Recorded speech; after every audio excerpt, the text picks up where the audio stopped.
En entrant dans les vies religieuses, je suis tombée sur une supérieure manipulatrice. Elle me reprend, elle m'attrape, elle me punit.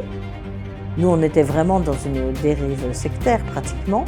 Et c'est comme ça que l'emprise m'a tenue, 40 ans. Un jour, j'en ai assez. On m'a traitée comme une enfant pendant 35 ans. Aujourd'hui, je dis non et je refuse. Je prends mes valises, ma liberté n'est pas à vendre.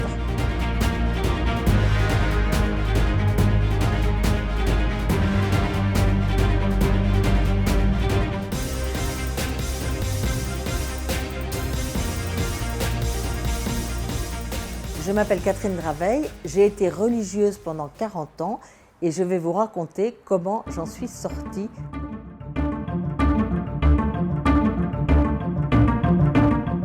Le 6 janvier 1975. Et je suis rentrée à 22 ans et demi dans cette abbaye bénédictine.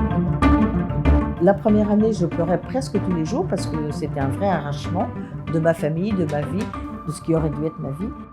Aujourd'hui, dans un monastère, la supérieure m'aurait dit retournez finir vos études et revenez nous voir après parce qu'on sent que vous n'êtes pas bien.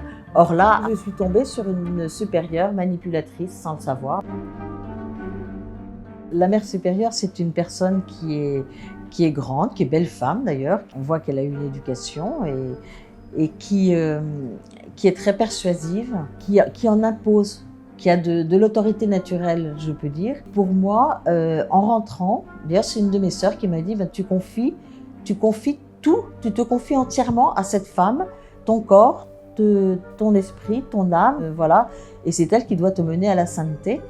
Et je vais me laisser guider par elle en confiance absolue, sans remettre rien en question, du moins les premiers temps, de ce qu'elle me dit, de ce qu'elle me demande.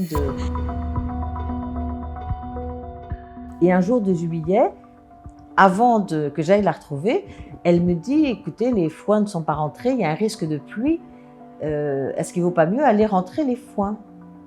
Alors évidemment, moi je suis novice, je vais rentrer les foins. Mais quand je reviens, elle m'appelle et elle me dit, alors vous êtes allé rentrer les foins, vous avez préféré ça plutôt que de venir me trouver. Là, je suis complètement déstabilisée. J'ai cru obéir et elle me dit, c'est pas ça qu'il fallait faire. Et à partir de ce moment-là, à chaque fois qu'elle va me dire quelque chose, qu'elle va me demander quelque chose, je ne vais pas chercher à répondre ce que je pense, mais ce que je crois qu'elle veut que je réponde. Et ça va être ça toute ma vie. Et ça, c'est quelque chose qui vous met dans une dépendance totale. Et c'est comme ça que l'emprise m'a tenue, 40 ans.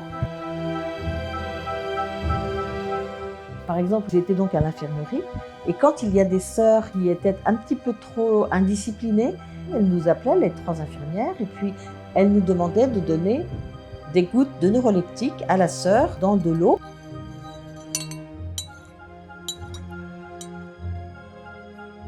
Donc il y a des sœurs qui ont été sous neuroleptique sans le savoir pendant un certain temps. Il y en a qui ont été mises d'ailleurs envoyées en hôpital psychiatrique quelques semaines. Enfin, des choses dont aujourd'hui, que je me dis qu'il fallait vraiment que je sois devenue décérébrée dans ce domaine pour faire des choses pareilles.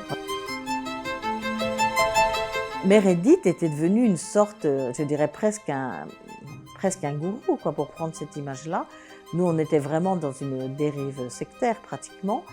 J'ai quand même la sensation que je suis morte intérieurement. Un jour, je dois aller à une réunion de l'économat et la supérieure m'empêche d'y aller.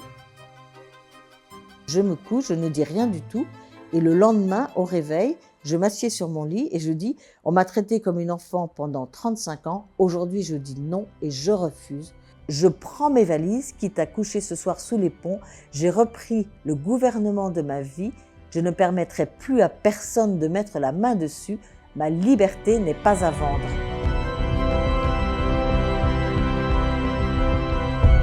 Mais à partir de ce jour-là, et je me dis, si la vie monastique c'est une prison pour toi, Dieu veut que tu sois heureuse. Et ce n'est peut-être plus ton chemin.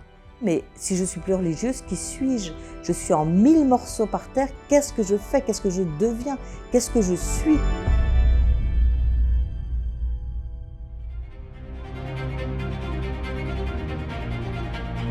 Donc je suis partie, j'ai nettoyé ma cellule mais à fond, j'ai rangé mes affaires dans le grenier, dans une malle bien marquée.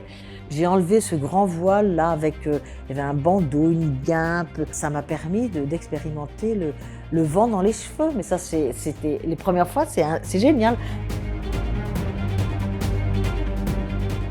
En septembre 2016, je reçois la lettre de Rome qui me dit que je suis relevée de mes vœux. Donc à partir de ce moment-là, je retourne vraiment ce qu'on appelle à l'état laïque. Et là, en fait, j'ai commencé à vivre ma vie, mais pratiquement à revivre les étapes que je n'avais pas vécues dans mon enfance, dans mon adolescence. J'ai fait un peu des premières fois partout. Première fois le sexe, la drogue, l'alcool.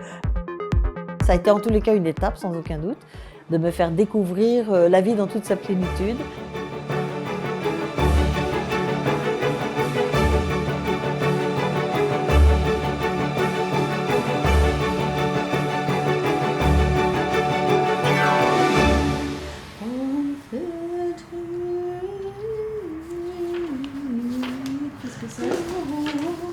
C'est la messe du jour de Pâques, le jour où j'ai sauté en parachute. Et ce sont des très très belles pièces. En 2020, depuis 2 ans et demi, je suis à Saint-Étienne, je suis à la retraite. Pour la première fois de ma vie, j'ai loué un appartement, je suis toute seule dans mon appartement. Là, la solitude m'explose au visage et du coup, je décide de m'inscrire sur un site. Et puis en décembre, voilà, il y a Yves qui se présente, il est musicien, il a quelques années de plus que moi, enfin pas beaucoup. On se fait beaucoup de visioconférences tous les deux. Donc, je vais passer tous les week-ends et les vacances chez lui pour qu'on voit si ça peut marcher. Et en octobre, il me demande si on pourrait se marier. Lui, il est divorcé, bon, il n'est pas question de se marier à l'église. Et effectivement, nous nous marions le 22 janvier 2022.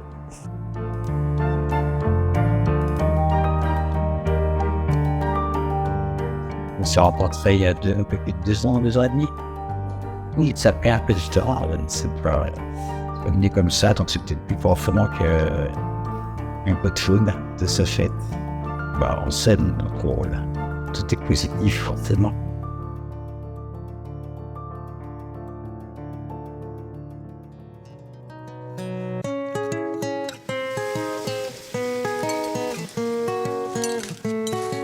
Quelquefois, on me dit, mais tu ne regrettes pas 40 ans quand même, puis même 60 ans et tout.